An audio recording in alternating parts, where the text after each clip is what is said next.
लोग भूल गए थे, लेकिन हमें पुनः उसको समझना है और उस पे अपने जीवन के साथ जोड़ना है। उसके द्वारा जितनी भी बातें आज आपने बताई हैं, हम उसका पूरा चिंतन करेंगे। उसके लिए हम आपको बहुत बहुत साधुवाद देते हैं, धन्यवाद देते हैं। आपने एक बार पुनः भारतीय जीवन पद्धति की वैज्ञानिक परिभाषा को परिभाषित किया है।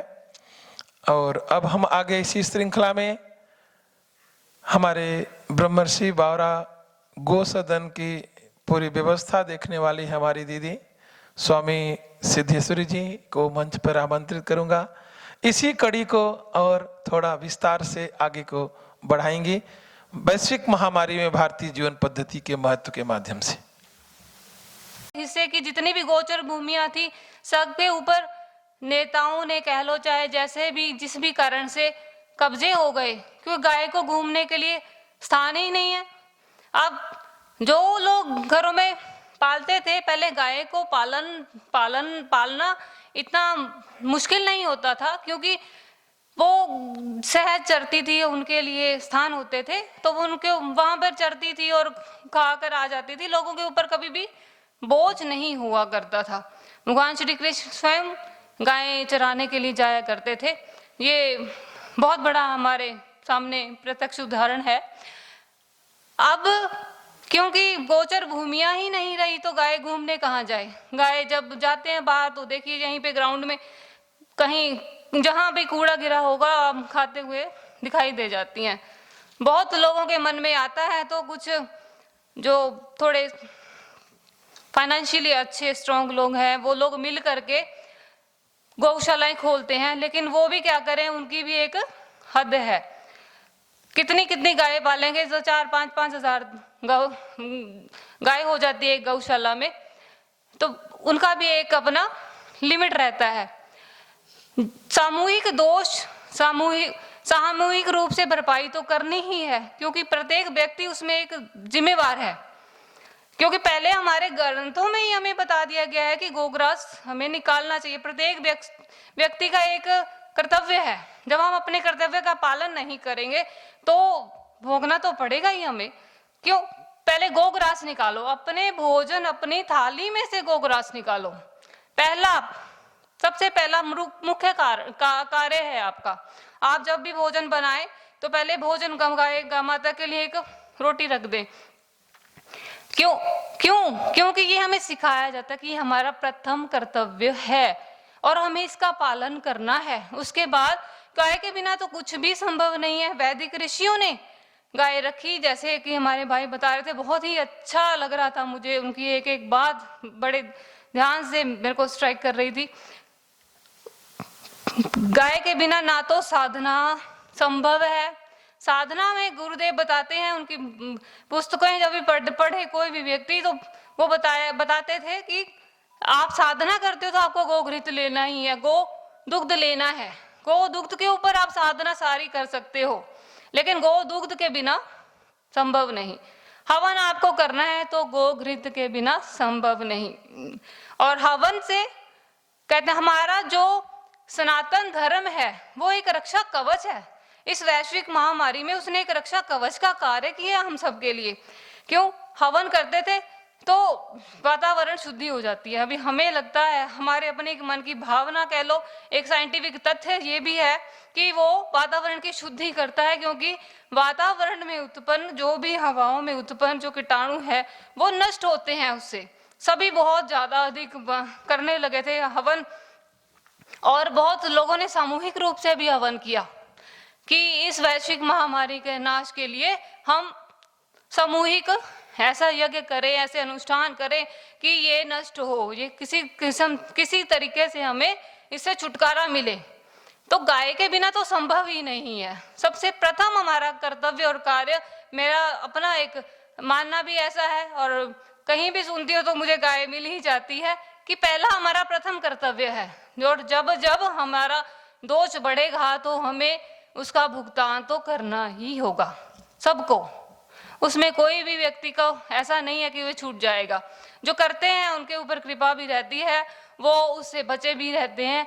प्रभु सबके ऊपर कृपा करते हैं और स्मरण करवाना चाहते हैं कि जो अपना अनुभव मैं बताना चाहती हूँ, संत यहाँ बैठे हैं विद्वान, और मेरा मन बहुत बोलने को कर रहा है, और कि हमें अपने क्या बनाते हो, हाँ जी, हमें अपने प्रथम कर्तव्य का पालन करना है। यहाँ सुना तो ये भी जा रहा था कि जिस व्यक्ति को अगर कोरोना हो गया, वो अगर कहीं से निकलता है, आधे घंटे के बाद भी वहां कोई व्यक्ति चला जाता है, तो उसको भी उससे वायरस अफेक्ट करेगा, वो भी वहां से कैरी कर लेगा उसको।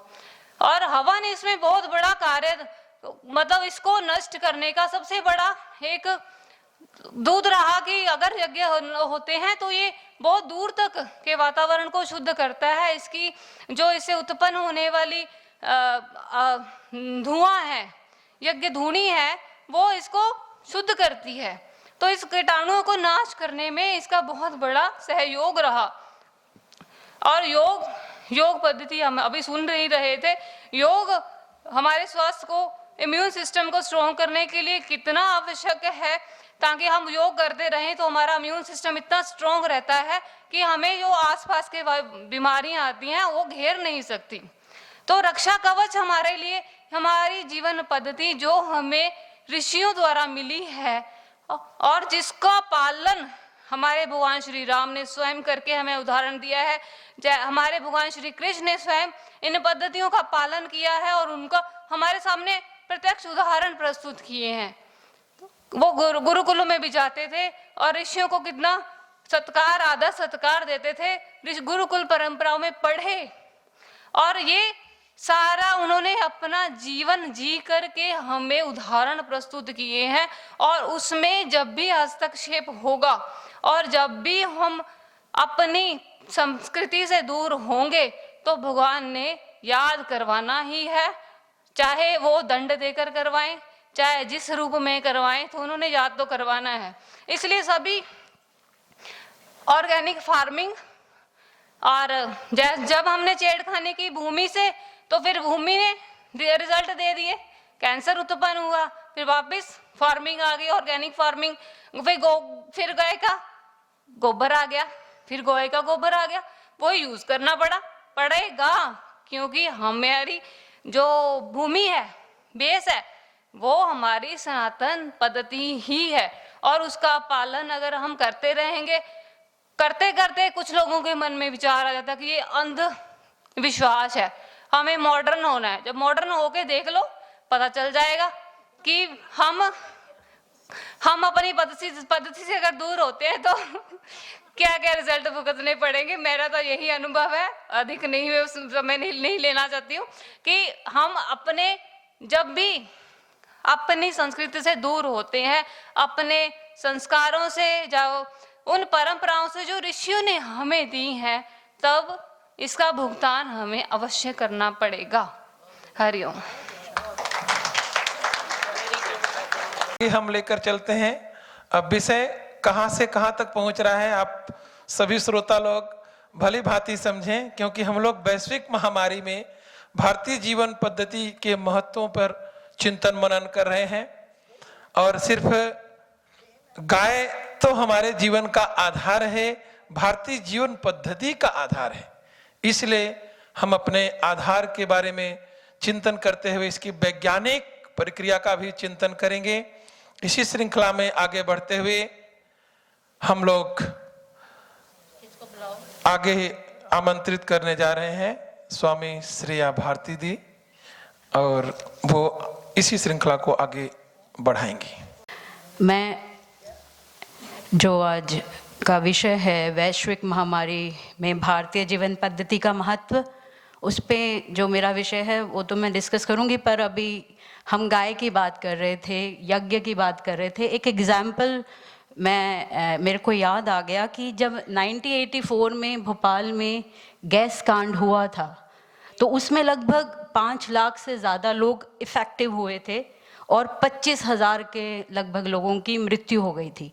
पर उस जितने एरिया में उस गैस ने अपना प्रभाव छोड़ा था, तो कहते हैं, पढ़ते हैं, अभी भी वह गूगल में सर्च करोगे तो एक कुशवाहा परिवार था, और वो कुशवाहा परिवार उस समय अग्निहोत्र यज्ञ कर रहा था, और वही यज्ञ में समिधा और जो मुख्य भूमिका होती है, अभी मेरी बहन सिद्धेश्वरी कह रही थी, गाय का घी, और वो गाय का घी उस यज्ञ में प्रयोग कर रहे थे, तो उस परिवार को उस गैस का कोई प्रभाव नहीं पड़ा।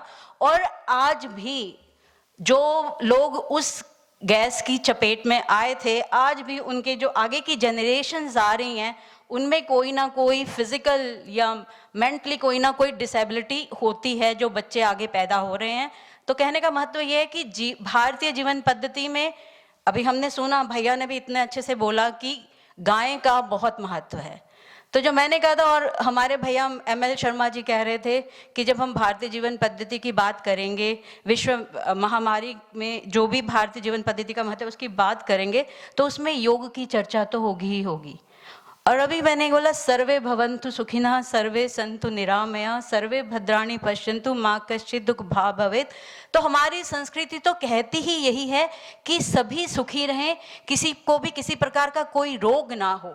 जब हम इस जीवन पद्धति को लेकर के चलते हैं, इस मंत्र को अपने जीवन में लेकर के चलते हैं, तो स्वतः ही हमारे जीवन में इस प्रकार की महामारियों का ज्यादा इफेक्ट तो नहीं होगा, थोड़ा बहुत तो होगा। और अभी हम शारीरिक बात कर रहे थे, तो पर मैं यहाँ पे बात करूंगी कि जो हमारी जीवन पद्धति है वो मानसिक रूप से हमें किस प्रकार से सबल रखती है। और जब हम जीवन पद्धति की बात करते हैं, हमारी जीवन पद्धति तो एक्चुअल में कितने लोग भारतीय जीवन पद्धति को फॉलो कर रहे हैं। अब हम बात कर रहे थे ना कि शाकाहार की, तो भी मैं, दिनेश बोल रहा था कि लोग शाकाहारी हो गए हैं, सब हो गया है, तो मैं देख रही थी कि भारत में कितने प्रतिशत लोग शाकाहारी हैं। तो वो देख रहे थे कि 70% लोग मांसाहार ले रहे हैं भारत में, 30% लोग ही हैं जो शाकाहारी हैं। उसमें भी उन्होंने कुछ स्टेट्स गिनवाई जहां पर कि मैक्सिमम लोग शाकाहारी हैं। और उन स्टेट्स को अगर मैं देख रही थी, उसमें मध्य प्रदेश था, उसमें उत्तर प्रदेश था, उसमें राजस्थान था। तो इन जो स्टेट्स में अगर हम ये देखेंगे तो कोरोना का इफेक्ट मुझे लगता है कि उन्होंने जल्दी उसको कंट्रोल कर लिया। वो शायद इसीलिए किया क्योंकि उनका आहार शाकाहार था। और जब हम शाकाहार की बात करते हैं, मैं ये सब देख भी रही थी तो पढ़ भी रही थी, तो हम जब बाजार जाते हैं तो हम ये देखते हैं, कहते हैं कि 70% लोग शाकाहारी हैं, पर वो 70% लोग हफ्ते में कितना दिन नॉन वेज लेते हैं? मुश्किल से कभी 1 बार 2 बार। क्योंकि जब आप बाजारों में जाते हो तो आपको सब्जियों की दुकानें भरपूर मिलती हैं, फलों की दुकानें भरपूर मिलती हैं, जो नॉन वेज शॉप होती हैं वो बहुत कम होती हैं। यानी कहने का मतलब, अगर वो लेते भी हैं तो कम लेते हैं, इसलिए भी उनका इम्यून सिस्टम स्ट्रांग है कंपैरेटिवली, अगर हम दूसरे देशों की बात करते हैं।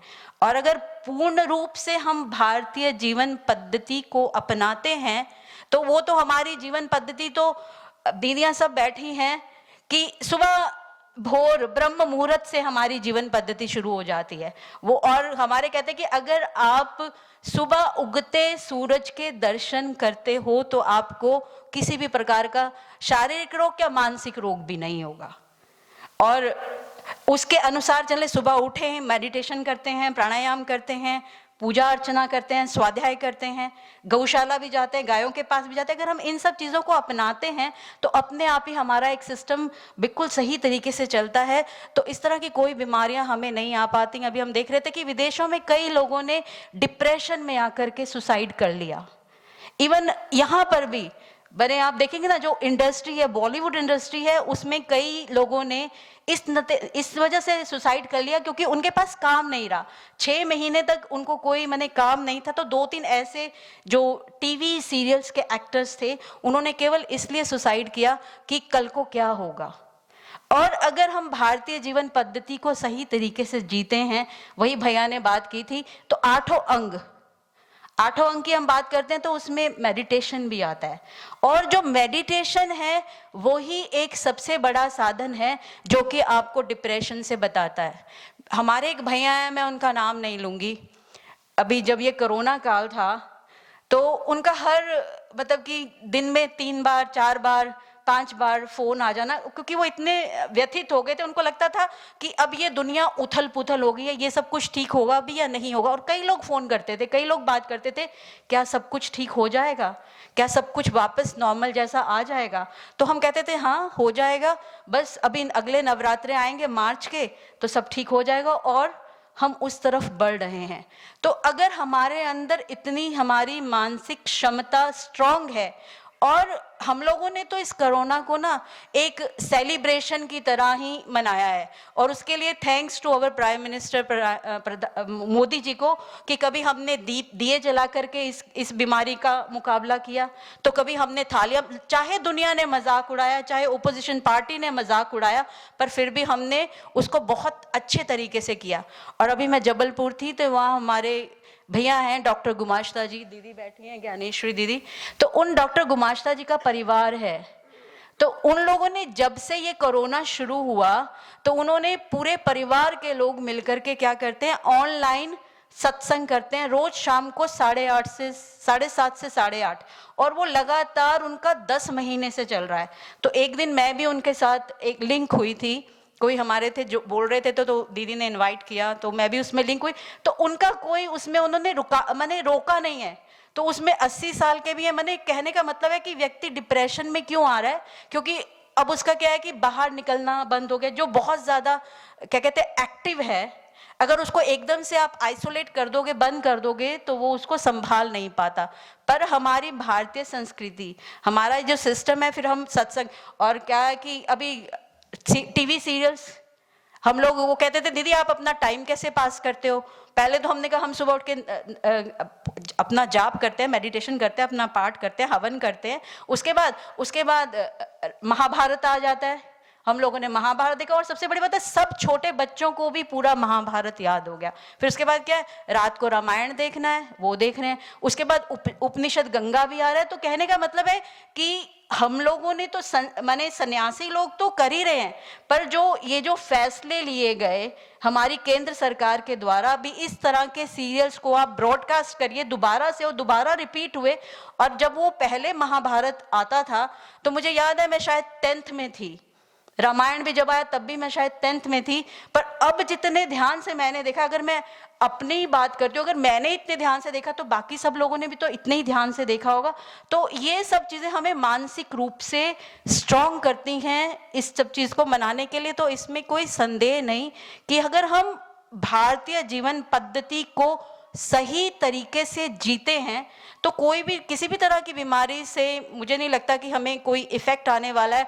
विदेशों में तो लोगों ने एजिटेशन कर दिया था जब कर्फ्यू लगाया गया कि आप हमारी फ्रीडम, ये हमारी भी फ्रीडम के साथ आप खिलवाड़ नहीं कर सकते।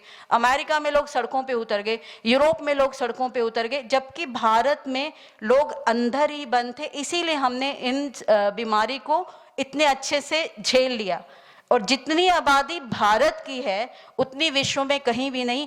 और जो medical facility comparatively European country के हमारे देश में हम बहुत पीछे हैं, पर फिर भी हमने बहुत अच्छे तरीके से उसको मुकाबला किया, उसका सामना किया। वो केवल इसीलिए किया क्योंकि हमने अपनी भारतीय जीवन पद्धति को, भारतीय परंपरा को, संस्कृति को साथ लेकर के चले, जो हमें संयम की, संकल्प की जो शक्ति है उसको लेकर के चले।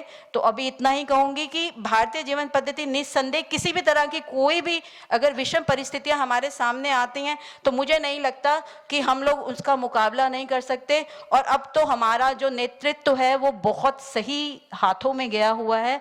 तो निस्संदेह आगे भी अगर कोई भी ऐसी परिस्थिति आएगी तो हम डट करके उसके सामने खड़े होंगे और योग को और भारतीय जीवन पद्धति को अपने जीवन में लेते हुए इन्हीं शब्दों के साथ अपनी वाणी को मैं यहीं विराम देती हूँ। हरिओम तत्सत। 3 बज रहे हैं तो बात हो गई, लेकिन उन्होंने कहा कि अगर थोड़ा और आगे लेकर चल सकते हो तो लास्ट में मैं बोलूंगी। तो मैं इस श्रृंखला को आगे बढ़ाऊंगा और हमारे मध्य में जबलपुर से विराट हॉस्पिस और प्रवासी चेतना आश्रम का पूरा निर्देशन और व्यवस्था कर रही हमारे पूज्य दीदी स्वामी ज्ञानेश्वरी जी महाराज को इस श्रृंखला में आगे बढ़ने के लिए मैं आमंत्रित करूंगा। दीदी जी।